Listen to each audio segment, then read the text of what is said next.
Good afternoon, everybody, and welcome to today's webinar, Point of Failure, How Cyber Criminals Get Through Despite Your Defences. My name is Murray Pearce, and I am the Managing Director for Bright Cyber. So what we have on the agenda for today is a quick introduction to Bright Cyber, and then we're going to hand over to Ross Brewer, the VP of EMEA for AttackIQ, who's going to take us into our main session, Point of Failure. This is going to talk a little bit around why security controls are failing, the new movement in the cybersecurity industry for aligning risk management and threat protection, and what is a threat-informed defense strategy? Why does this matter? And how could this be useful for things like adopting MITRE ATT&CK and other best practices? And then towards the end, we'll do questions and answers, and we have a short Bloomberg video for you as well. So Bright Cyber, we're an organization that is on a mission really to help organizations to build cyber resilience, which is why we're educating people on a new approach to cybersecurity that's being adopted by some of the world's leading cybersecurity teams, which we think might be beneficial for you, and also to give you some idea of the support that might be available to you. Bright Cyber views cyber resilience very much as a holistic exercise. We look at the business objectives and goals and aspirations and how those flow into the risk management and GRC of an organization that support those and make sure that they are. We look at the security programs and frameworks and how security is monitored, measured, and improved, and the control creation side of things, and of course the security controls themselves and their operationalization. And it's important from our perspective, from a resilience perspective, to look at this holistically, because through understanding the top-down risk-based approach to security and looking at the threat and the security control aspect of things and the external threats that might be relevant, we are much better able to diagnose where issues and weaknesses might be within that resilience chain and actually identify opportunities for improvement. It also puts you guys in a position where we are able to help you to focus resources and your time and energy such that you are optimizing your security spend and your security resources. So that's our goal. And in the last year or so, one of the common things that we've observed through a lot of our customers, and particularly the larger enterprise customers, is that within that value chain or that cyber resilience chain, there is a weakness between what we see as the security controls effectiveness and their implementation and the aspirations from the security program and the controls themselves. And there are a number of reasons for this. A couple to highlight is that an organization might identify a risk. They might design the right control and implement that perfectly. But one of the challenges, of course, is that things change over time. So systems can get patched, configurations can change, and sometimes that is not picked up, which means the organization can be in the position where they think that their control is actually mitigating the risk, but it isn't, which is obviously not a great position to be in. So that's one aspect. The other aspect, of course, is that not all risks are identified by the business, and there are a number of threats out there that will be unknown. And how do you know that your security controls are going to protect you against those? And the common thing that's lacking here is visibility of what's really happening with the security controls inside your organization. Are they mitigating the risks in the way that you expect them to be? And are they defending from the most relevant risks that your organization faces? Because it's a breakdown in the cyber resilience chain, and often in this particular area, that is what's allowing breaches to occur, even when the security controls are available inside the organization. So the purpose for today's session really is to try and help organizations move beyond what they believe is happening with their cybersecurity controls and into what they can prove through evidence and information that they can then use to steer how their security teams work, their capabilities, their practices, and overall improve the security team's effectiveness and also support the security leaders and their mission to help the organization achieve its business goals.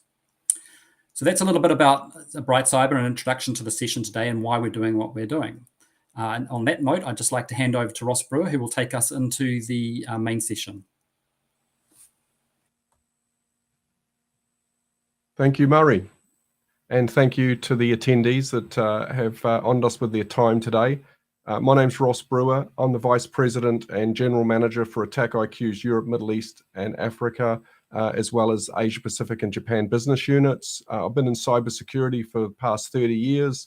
I've been working with Murray in the last 15 years, and just want to thank Murray for inviting AttackIQ to participate today, and thank Maverick for organizing the event, and Luke for sort of coordinating and helping us out in the background here. So really, what we're going to focus on today is how do you measure the efficacy and efficiency of your cybersecurity program? And it's actually interesting that you can find out a lot about your people, your processes, and your program through the control effectiveness and measuring those controls against adversarial behavior in the live environment. And this is sort of becoming known in the industry. There's a movement in the industry sort of around the MITRE ATT&CK framework from the Center for Threat-Informed Defense, formally sort of becoming this concept of a threat-informed defense. And as Murray said, this is more of a sort of a bottom-up threat approach that then needs to complement our historical top-down governance, risk, and compliance, risk-driven approaches from yesteryear. So let's start out with the CISO's view in terms of the challenge that they face from a business standpoint, which is to sort of design, build, and operate an agile, efficient, effective cybersecurity program that protects the organization from threats while meeting the business objectives, basically. And however, if you then overlay the challenges that most CISOs are facing, is their team are constantly reacting to and chasing vulnerabilities. And traditionally, we see the likes of a Kaseya event, a Log4j event. We see one of those probably 1 or 2 a year. We seem to be seeing them every sort of 2 months. Darkside Colonial Pipeline this weekend is having its anniversary. As I said, we've had Kaseya, we've had Print Nightmare, we've had Log4j, more recently Log4Shell, and organizations are constantly reacting and sort of downing tools, downing business as usual tools to respond and find out the impact of these latest vulnerabilities, because they're creating potential initial access points for the hackers. The reality is that if you review the Verizon Data Breach and Investigation Report of 2021, it would tell you that in only 3% of breaches, it came from the exploitation of a vulnerability. So, you know, this is somewhat necessary evil, but it could be a distraction, and it could be diverting our teams from critical sort of opportunities to shore up the environment and improve protection and resiliency. Then with those vulnerabilities come, you know, new shiny tools, new widgets that are going to save the day. And so then we end up installing yet another new security tool. And we do this in a sort of serial fashion, sometimes parallel, multiple at the same time, but we're doing this on a continual basis. And because we're spending so much time evaluating, deploying, putting into operations new controls and new tools, we seldom get the opportunity to go back and look at them and determine if they are in fact doing what they were designed to do and doing what you'd paid for them to do as you were hoping when you set about deploying them. And as you can see, Gartner are seeing control failure as a top emerging risk within organizations as we go forward. Then you overlay the skills gap and the skills shortage in the industry. Obviously, there's different predictions, but one prediction is that we'll be dealing with 3.5 million unfilled cybersecurity roles by the end of 2025. And we certainly see it when we're trying to hire. And the reality is that when you're dealing with cybersecurity, you're typically dealing with, you know, highly intelligent, highly skilled, very expensive individuals that are hard to hire, retain, train, or train and retain. And that's a sort of a systemic challenge for everybody. So how do we automate those difficult tasks so that we're not so reliant on these resources? And if that resource should leave, the knowledge that they leave with. And then this new sort of movement of this sort of threat-informed defense, looking at the adversarial behavior and so forth, we're going to get into here. This particular segment of the market is relatively new, although it's been around for a few years. It's really risen to the forefront in the last year or two. There's, again, a limited amount of resources available and limited skill. So, you know, how do we provide the training and how do we help organizations and how do we help the industry in that regard. And we'll touch on some of those discussion points today. And then finally, boards, regulators, executive management are becoming much more technically savvy. If you're in financial services in the UK, as an example, the Bank of England through the PRA, the Prudential Regulatory Authority, is using sort of external penetration testers using the CBEST methodology, where it's actually scenario based. So they're not just coming in and saying, do you have two-factor authentication and do you have encryption at rest? They're actually coming in and saying, imagine if this hacking group, I don't know, Fin6 or Fin7 is in your environment. Tell us, in terms of the tools, techniques, and procedures they're likely to use, how would your organization defend itself and demonstrate to us as we apply those scenarios to your organization, we're actually going to physically test your capability in that regard. And that's a big sea shift in the industry. So regulators, management, and boards are becoming more technically savvy in terms of the questions they ask. Now, I don't want to make this all doom and gloom and woe is us. There's obviously we're doing good work in the industry. We are losing the battle to a certain extent. And I don't want to make this sound too horrible, but the reality is that if you look at the different reports, in 80+% of the breaches, the information is available, either there was a control in place or the information's available to stop the breach, and the breach wasn't. This is a sort of a well-documented fact that's gone back some years now. And from a controls perspective, what we see on a wide-scale basis is controls are failing. They're failing often, and they're failing silently. And furthermore, there's no feedback loop in cybersecurity to tell us our controls are failing.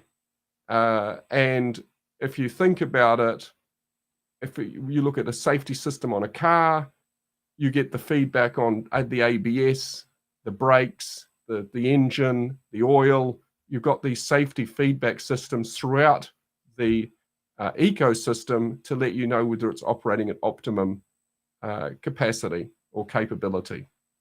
With a mobile phone, if you can't get your phone calls, you know it's not working. With email, if you can't get email, you know it's not working. With cybersecurity, we don't know our controls are failing until a third party tells us they've got our data, or they've seen our data, or they've ransomed our data, or they've destroyed our data. And that's a trend that management and executives and boards are looking for the cybersecurity industry to evolve and change. So we've got to do something fundamentally different to what we've been doing for the last 10, 20 years, this sort of top-down checkbox compliance approach, which is really focused on capabilities. As I said, do you have two-factor authentication? Do you have encryption? Whatever it might be. But it's not about, does it work and will it protect your organization against XYZ threats? So the change in the industry, and this is not in the last 2 years, this is really the last 4 or 5 years, is organizations very broadly now are adopting the MITRE ATT&CK framework. And the reason for that is that it's independent, it's reasonably comprehensive, it's very specific and detailed in its knowledge of the adversarial tactics, techniques, and knowledge around the hacking groups, ransomware, and all the different actors, and how they are likely to penetrate an organization.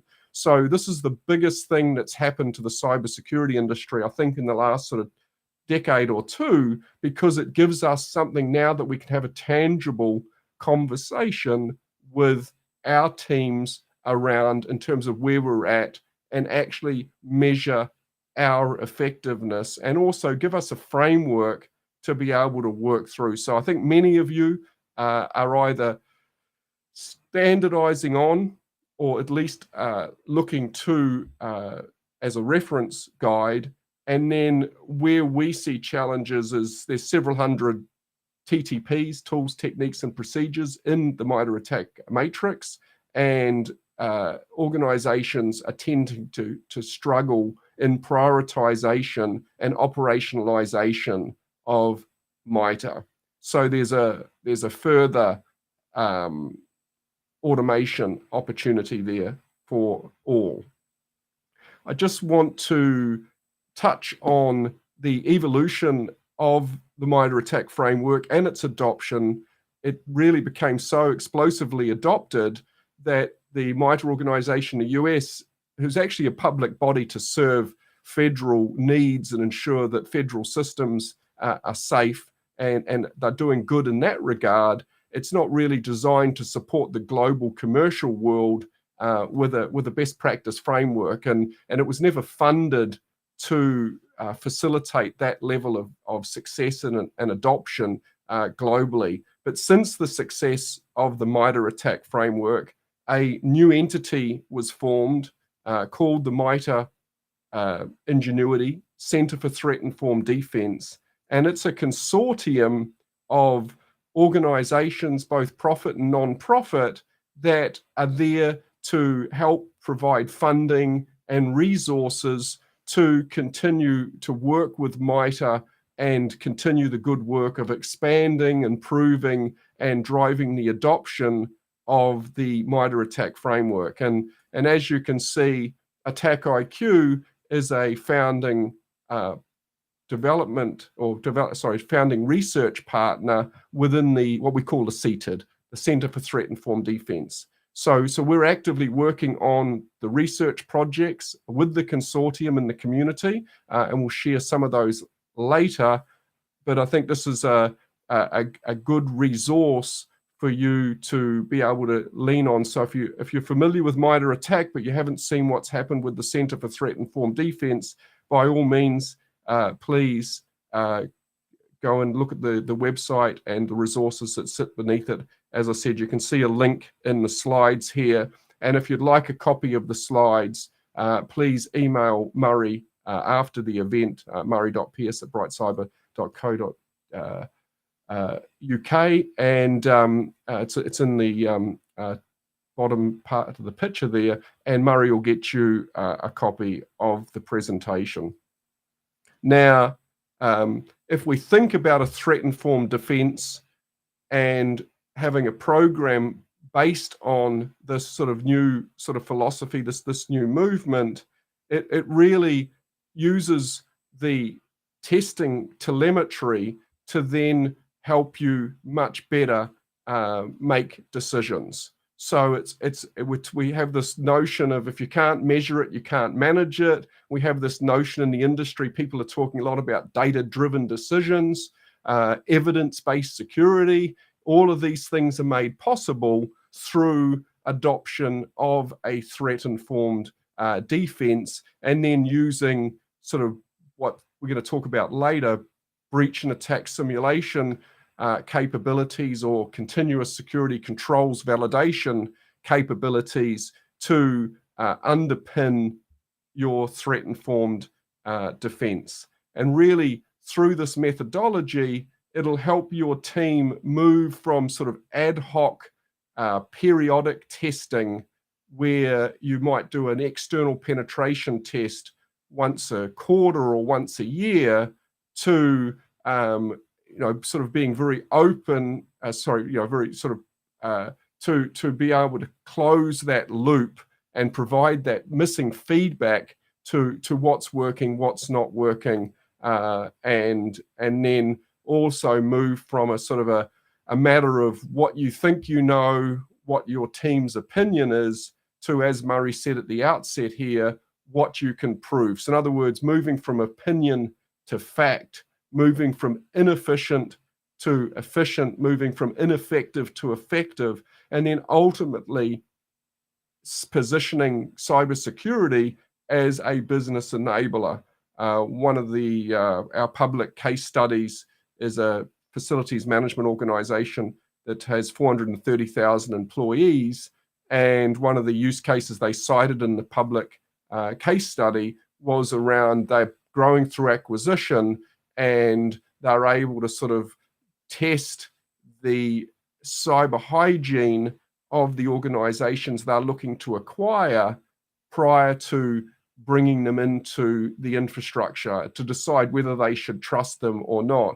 Now, I believe they actually do that testing before the sale's agreed as well. So I don't know if there's some financial benefit to their negotiation when they're able to sort of say to an incoming organization, yes, A, we'd love to acquire you, B, we'd love to merge you, but C, your digital hygiene's in such a state that we probably have to talk about the price a little bit to cover some of the cost that we're going to incur improving your digital hygiene to get it up to our standard before we could before the integration could take place. Now, I've talked about evidence-based sort of security, talked about data-driven decisions. We're in a precarious position in cybersecurity that we're the last bastion of free range, if you will, where we're sort of flying by the seat of our pants to a certain extent, because it's, how do we know? You know, we don't know what threat's going to hit us. We don't know which tool we need on the day. We hope we've got all the capabilities we need when we need them. But a lot of that's just based on industry trend. You know, everyone's got next generation firewall, so we'll have that. Everyone's got XDRs, or you know, the latest detection and response capability. We'll get that so that we're up with our cohorts.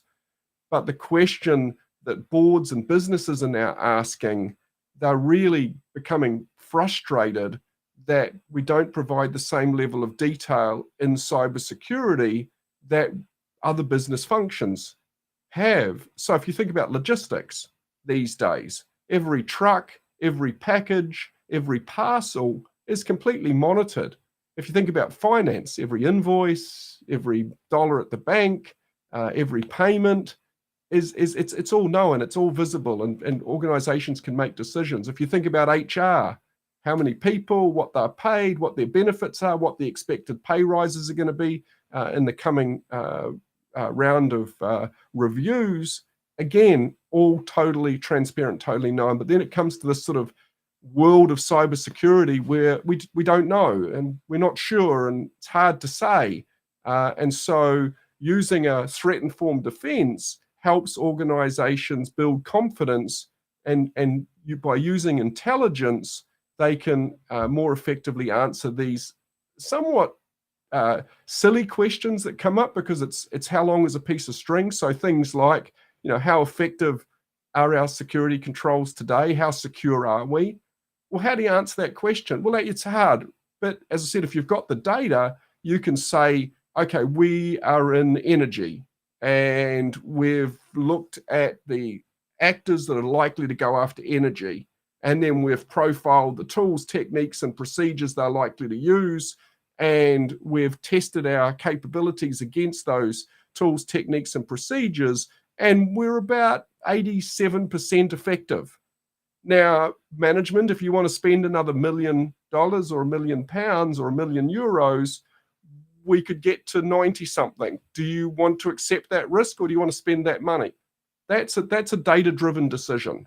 And that's what organizations are more used to and more comfortable. And in cybersecurity, we've got to move to be not talking about the number of hacks, the type of actors that are coming after us, but when we're dealing with boards, what they want to know is, what's the risk? What's the likelihood? What's the impact of it happening? What have we done to deal with the risk?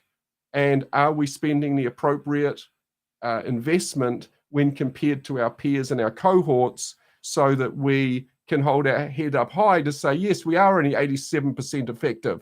But guess what? The industry is only 72% effective. And so we're spending more money than the rest of our peers. So if we get hacked, we've done as much as we feel we should and could, and we've not left anything to chance. So if we go through the rest of these questions, you know, can we be hacked? Can we be ransomed? Can data be exfiltrated? Where do we have gaps? Where should we invest next? Once we've made those investments, how do we measure those investments and show management we've done a good job, especially if you're a new security leader? How do you know what to go after? How do you know that it's working?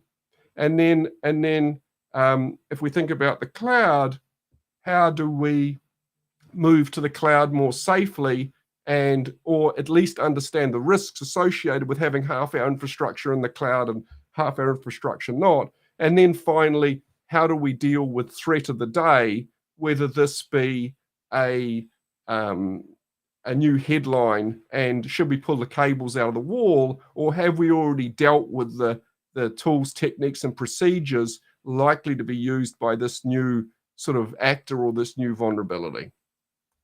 So as you start to think about a threat-informed defense and you start to think about gathering the telemetry to answer these questions, a lot of it's got to do with the controls and the people managing those controls, the security operations center that's overseeing those controls, and the managed security service provider that may be managing that on your behalf or not. Maybe you've got your internal teams doing that.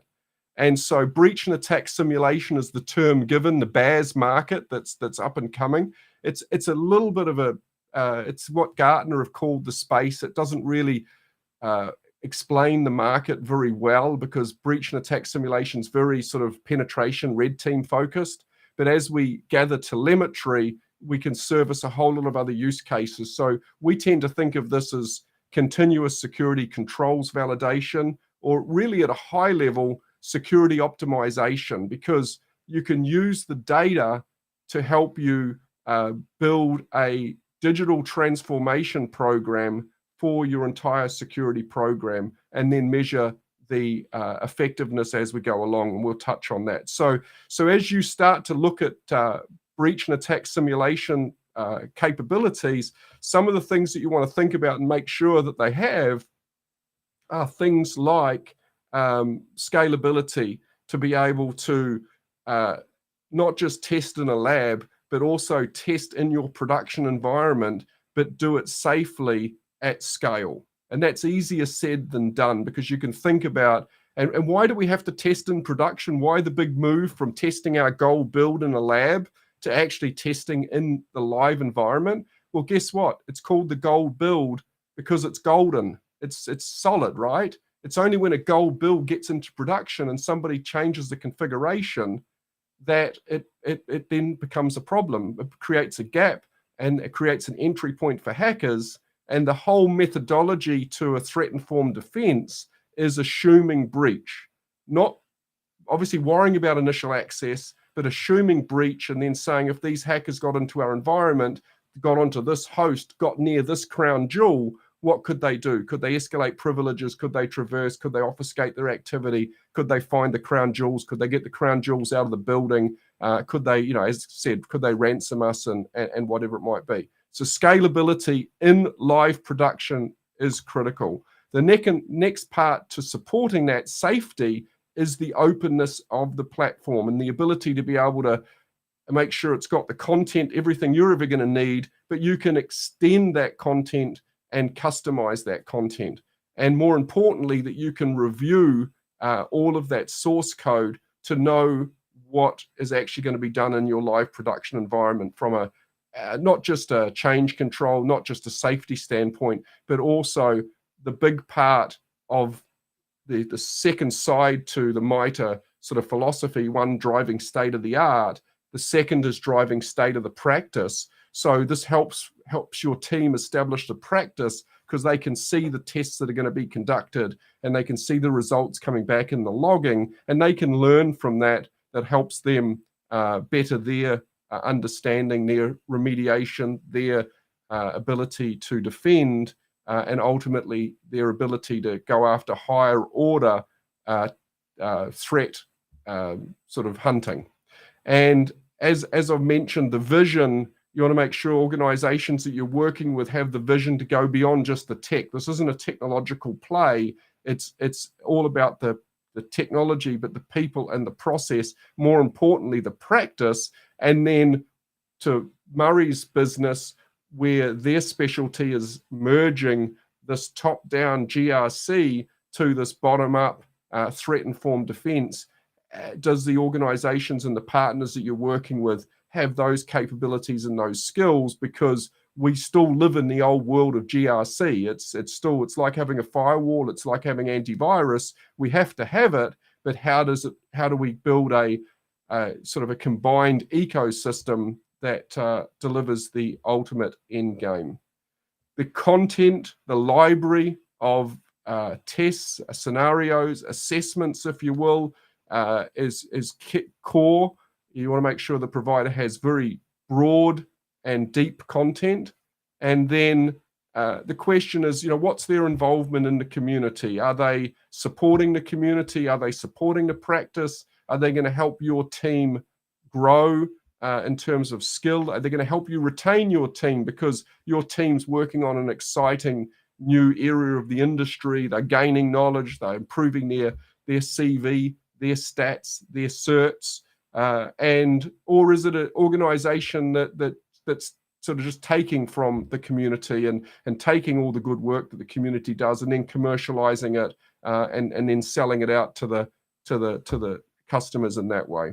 And then finally, the organization, what kind of complementary services do they offer? Because with the skills gap and the skills shortage, you may need some assistance to get going in this new sort of philosophy, and you might want to lean on some best practice that's gone before you in order to sort of cover that. There is a questions section, and Luke's in the background here picking up any comments. So if there's any questions that you have as we go through this, I'll try and catch them out the corner of my eye. If not, we'll pick them up at the end of the session. So now that's sort of high level, the kind of capabilities and how you might want to look at a vendor and how you might want to look at partners that might better help you in this regard going forward.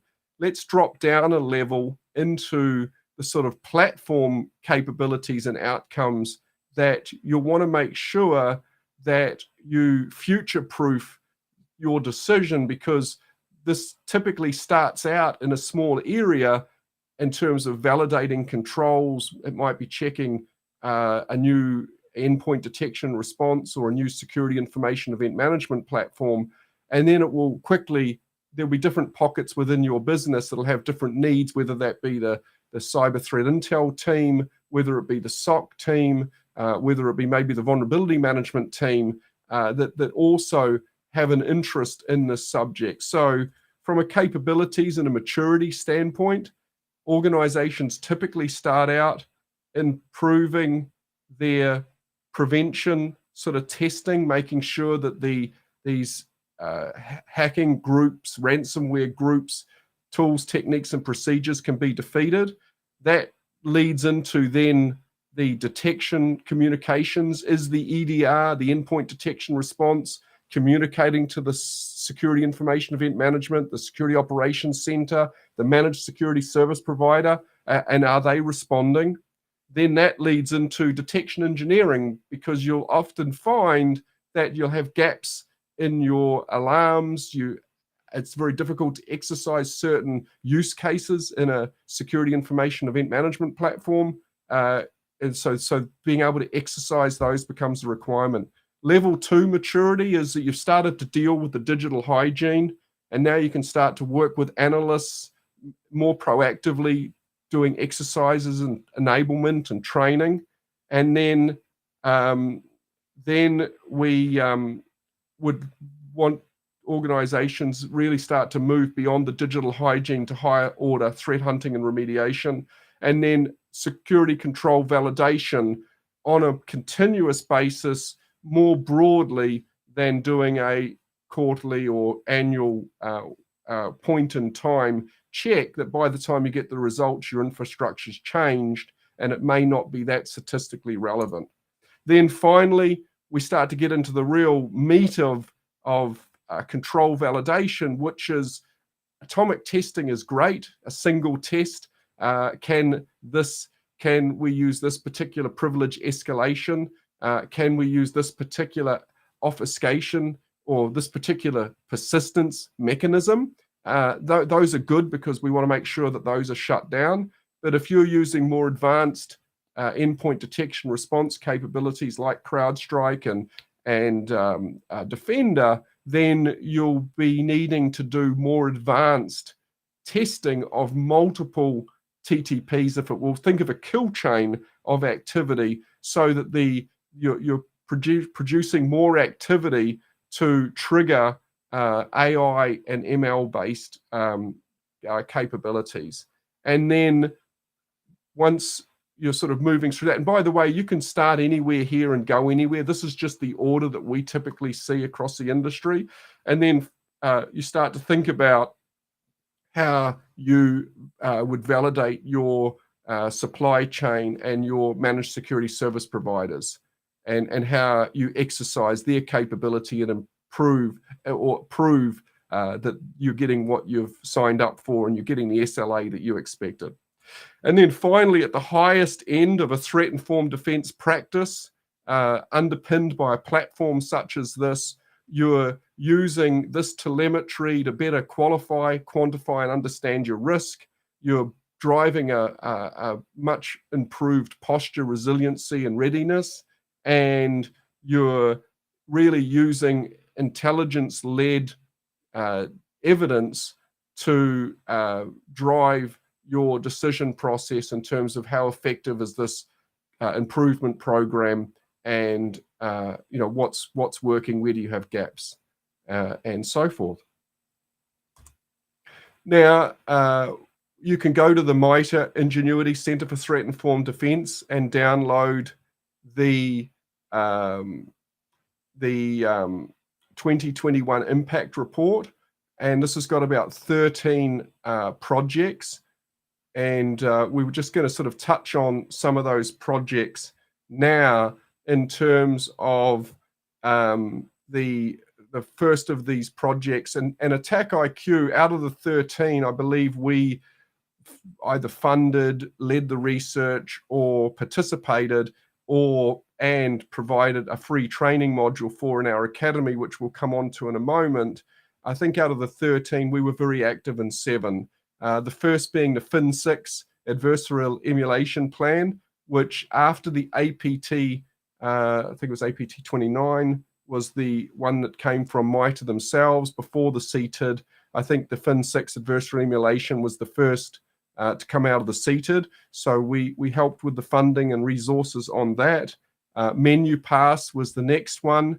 After that, there was some effort to rationalize the cloud framework, and a big one that if you haven't seen this, please, something you might want to point out to your teams, that the NIST 853R4 sort of high-level GRC framework was mapped to MITRE ATT&CK. So this is the first sort of GRC to what we'd class as a tools, techniques, and procedure prescriptive capability such as MITRE. So this is GRC to TTP. The only thing we're missing at this point is how do you then map that to the vulnerabilities, the indications of compromises, the IOCs. And sorry to talk a bunch of acronyms there. If you've been in cybersecurity, those are all very familiar to you. But as I said, we've always struggled with mapping that top to bottom scenario. But as I said, if we've got NIST mapped to MITRE, we're halfway there, and I'll come on to the rest of the story in a moment. Workbench was another one. And then one of the big projects in that year was the security stack mappings for Microsoft Azure, where there was 48 security controls that came out of that. The next project was the security stack mappings for AWS, which I believe 29 controls came out of. And then to answer that question I said earlier about, okay, what are we doing about the vulnerabilities? What are we doing about the IOCs? There was a project in the community to start to map the CVE, the Common Vulnerability Exposure, the IOCs, to MITRE ATT&CK. So anyway, acronym bingo here. We've now got GRC mapped to TTP, mapped to IOC. And for those of you, hope that means something to some of you. But that's a struggle that the industry's been focused on for some years and been unable to crack. And the reason we're sharing these research projects with you is that this hopefully will help your teams not having to reinvent the wheel, because a lot are looking at NIST 853 and saying, how do we map that?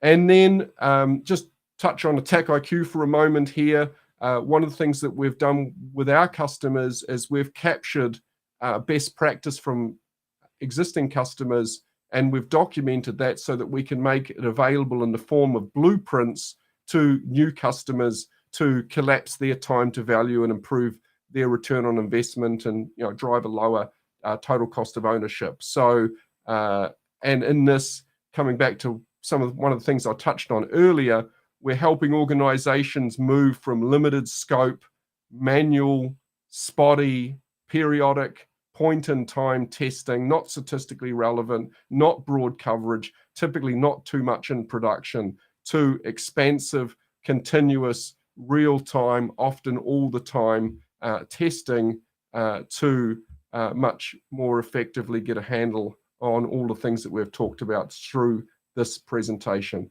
We provide Gantt charts in terms of timings. We also provide RACIs in terms of roles and responsibilities, and who should be tasked with what. And then finally, wanted to touch on something that's very dear to my heart, and the most proudest moment in the industry for me. I left my previous company. I was going to start a YouTube channel. This was 2 years ago. And as you can see, I've got the studio, I've got the armchairs ready for the interviewees. And Carl Wright was talking to me and said, Ross, you can play around with YouTube with your 200 subscribers, or we can come and build a community at AttackIQ and work with the best of the best. And AttackIQ's done that. We've created a free training academy. We've now got 30,000 students from 180 plus countries. And I think it's one of the fastest growing communities around at the moment. And it's full of free content. It's all completely free. It's industry best practice and thought leadership. And you're welcome to help your teams build their capabilities, build their careers, build their knowledge. And as I said, it's completely free.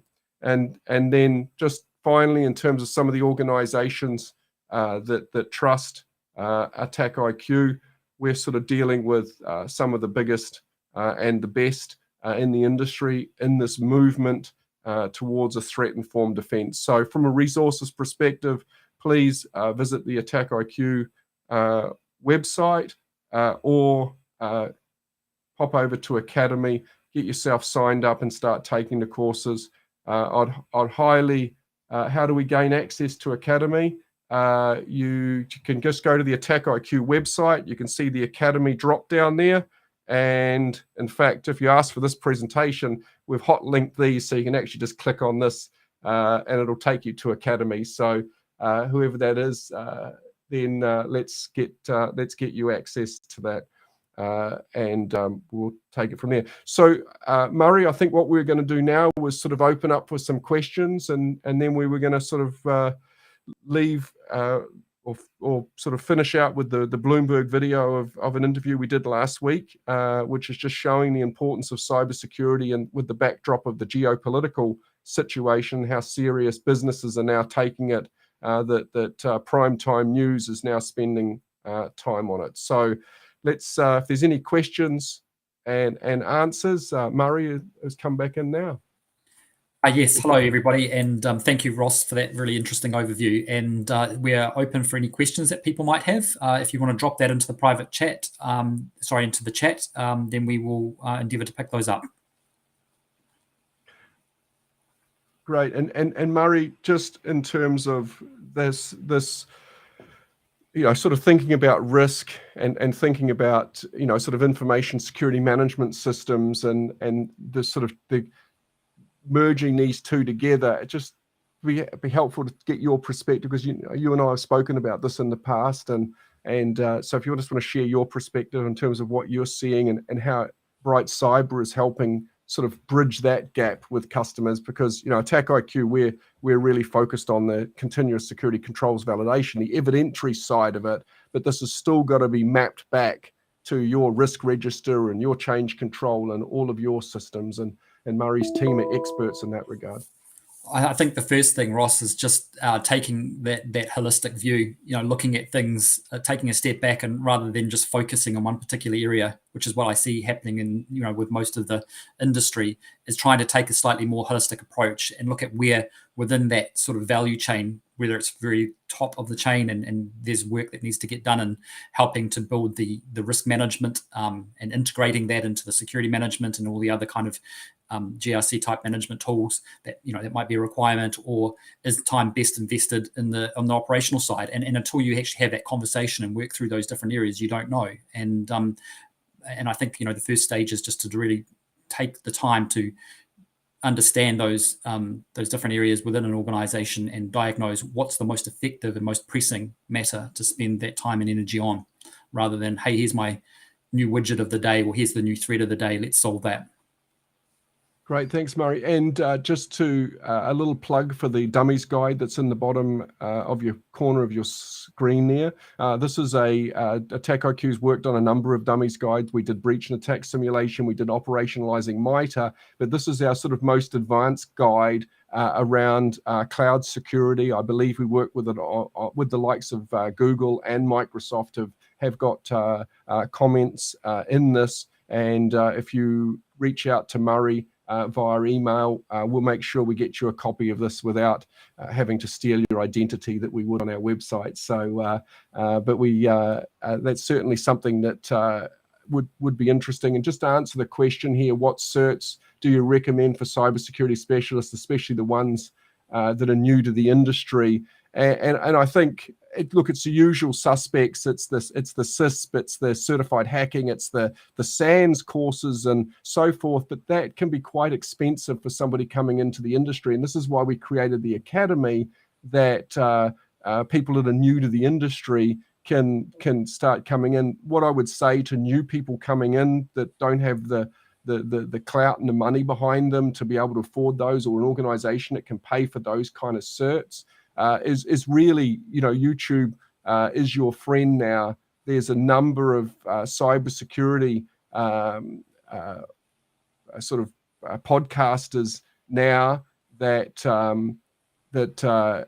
really good, and there's sort of publications like Risky Biz out of Australia that do a podcast on all the latest threats and breaches. You can go back to their podcast and you can go back through 2-3 years of podcasts.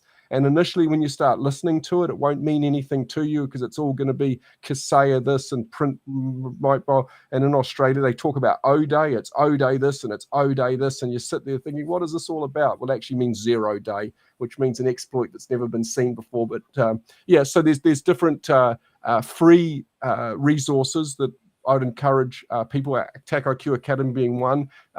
MITRE are doing their MAD certifications now, their MITRE sort of attack defender courses. Those are not too expensive, but as I said, the usual CISSP and the SANS certified hackers, SOC analyst, all those kind of things would put a person in good stead. And then making sure that the person is on the different publications in terms of the latest threats and the latest news, and just being a sponge for all of the activity happening in the industry. I've been in this business for 30 years. It's my hobby. It's my sport. It's what I enjoy. It's what I love. I've had a good lifestyle and a good life as a result of it. So this is the industry to be in over the next 10 to 20 years. You've just got to make it your own and put the effort in to learn it.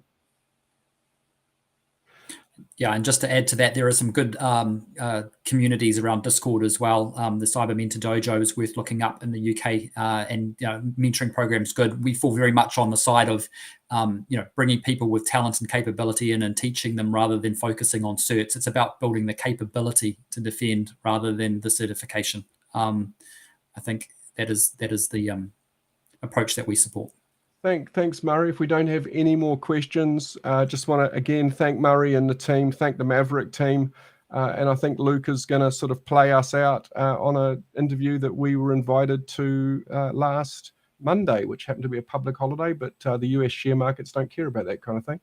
Hang on, does AttackIQ Academy offer certifications? Yes, for the course completion. Yes, we do. We have learning paths.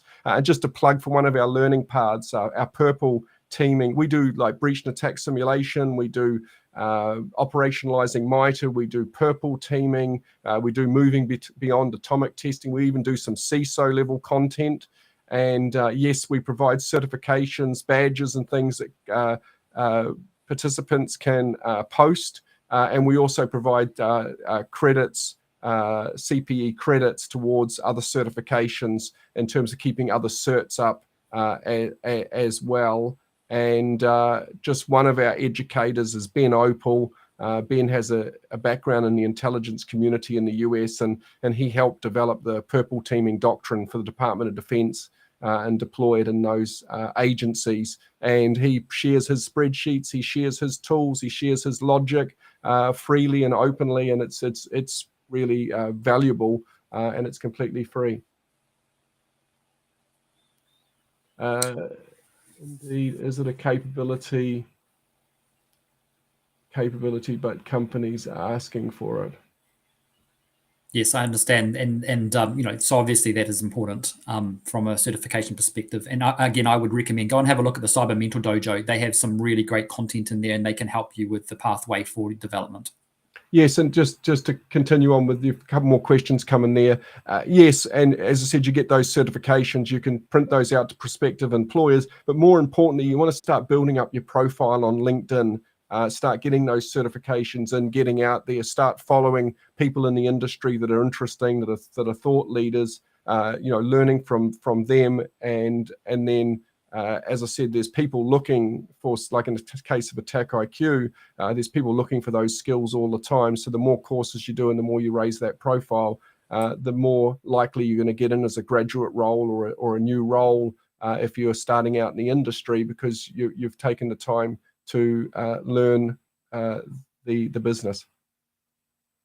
So thank you, everybody. Thank you, Maverick. Thank you, Bright Cyber. Thank you, Murray. And I think we're just going to play you out on Bloomberg for the next 7 minutes or so, and that will end the show. Yes, thank you. Now let's get more on the war in Ukraine and cyber warfare in particular. Ross Buer of the cybersecurity firm AttackIQ is joining me now. He's vice president for EMEA and the Asia Pacific and Japan. Ross, great to get your insight on this. How large are our vulnerabilities? How wide are the gaps in our cybersecurity? Well, thanks, Kaylee. Look, we've been at cyber war now for some time. Obviously, this has raised the profile in the public domain. But the amount of vulnerabilities, there's about 20,000 new vulnerabilities announced a year. And so the systems that we're now running are very complex. We're moving to the cloud. We're putting more data online.